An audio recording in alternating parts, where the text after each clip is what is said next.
Hi, welcome to my kitchen. I'm Ricky. Today I'm going to show you how to make my favorite beef stew.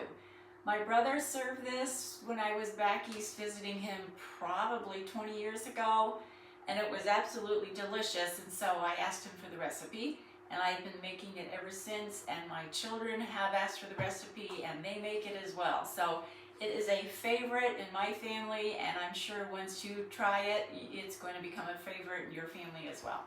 So we're going to start off by browning 4 pounds of a good quality beef stew in some extra virgin olive oil. So we're going to get this going on the stove. I'm going to drizzle some in, probably about maybe a tablespoon and a half. You want to have it the bottom covered nice. So we're going to put this over here on the stove.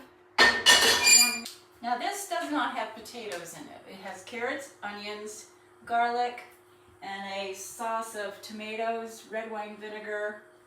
A secret ingredient is 8 whole cloves. So while that's warming up, before we can put our meat in, I'm going to start by cutting up our onions. So we're going to set the mandolin to add 2. This is a great little gadget to have in your kitchen. It makes quick work of slicing.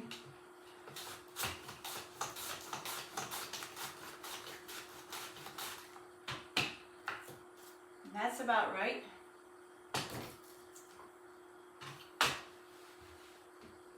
Looks like our oil is hot enough, so we're going to add our beef to it now.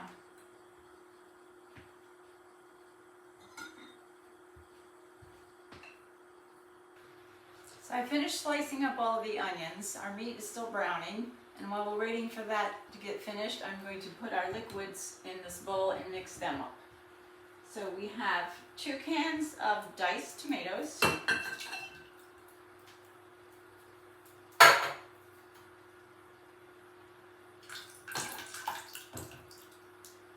one of the beauties of this recipe is once you get it all mixed up and you've got it in the oven, you can just sort of forget it. We have 3/4 cup of red wine vinegar. We have 2 tablespoons of coconut sugar. We now have 3 tablespoons of tomato paste.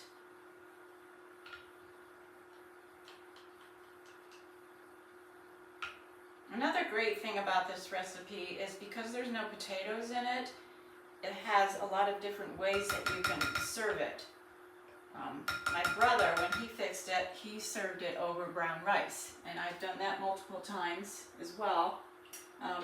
You can also serve it over noodles, or what I'm going to do later on today is, because I have a head of cauliflower in my refrigerator that needs to be used up, I'm going to be making cauliflower mashed potatoes. Well, our meat is finished browning, so I've taken it off the stove and we have it over here. Now we're ready to add the rest of our ingredients into the meat. So first thing I'm going to do, because I need to get a little more room on my cutting board, we're going to put all these onions mixed in with it. Now this may look like a lot of onion, but as this cooks, these will cook down. So if you don't like onions, you probably aren't going to want to make this.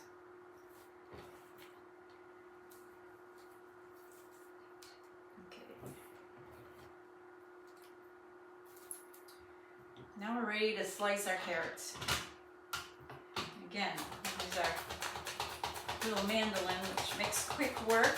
You could also use a food processor and put in the slicing blade, but it's just one more big thing to have to wash, so I would rather use this. It rinses off easily, and it's not really that, it doesn't really take that long. I'm going to cut these a little bigger. Well, our carrots are all diced up, so now we're going to add those into the pot.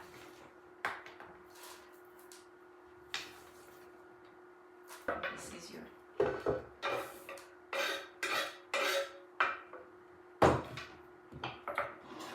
Now we're going to add in our salt and our pepper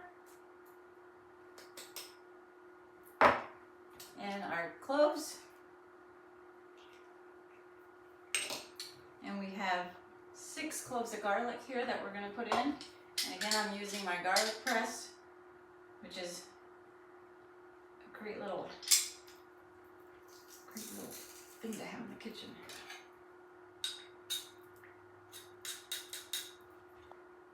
Okay, our garlic has been crushed and added to the pot. Now we're going to chop up some fresh parsley out of my garden. So I decided to use my big pizza cutter to do this instead. It's quicker, it's easier. Makes the job go a lot faster. Okay, now we're ready to put our liquid ingredients in our mixture of meat and vegetables.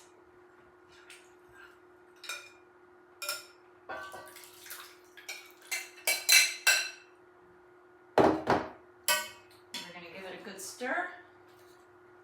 Get everything mixed around really good. Now once I have all this mixed up, then I will know how much of the vegetable broth I need to add, because you want to have all of your ingredients covered with your liquid. Well, our vegetables and our meat are all mixed up together, and now I'm going to add in the vegetable broth. Now I already had some vegetable broth in the freezer that I thawed out, and I also added to that a cup of mushroom coffee. The mushroom coffee flavor acts as a substitute for beef, because I'm using a vegetable broth versus a beef broth, it helps add a little more depth to the flavorings. So I'm going to add this in here first.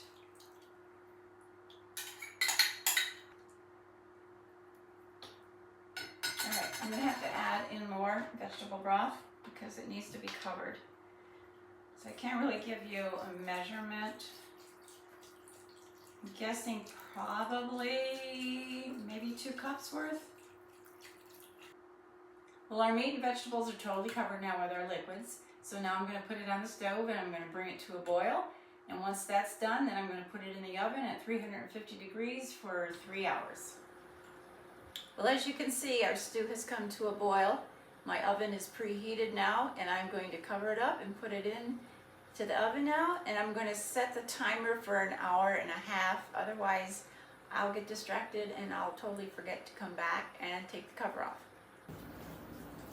Well, I wanted you to see what it looks like after it has been in the oven covered for 1.5 hours. I'm now going to put it back into the oven for another 1.5 hours uncovered. I will check it after about 1 hour to see how tender the meat's become. It may not need the full 1.5 hours. Well, our stew is finished baking. It smells delicious. Looks delicious. Can't wait to have some later on for dinner. As you can see, the steam coming off of it right now, it is very hot. So I'm going to have to let it cool off a little bit before I taste it. I may have to adjust the seasonings a little bit. It may or may not need a little more salt or pepper. But it does smell yummy. So, I hope you have enjoyed this and you've been inspired to make this beef stew. I'm going to enjoy it later on with my company over some cauliflower mashed potatoes and the French bread that I made last week. So we have a good dinner waiting for us. So until next week, bye-bye.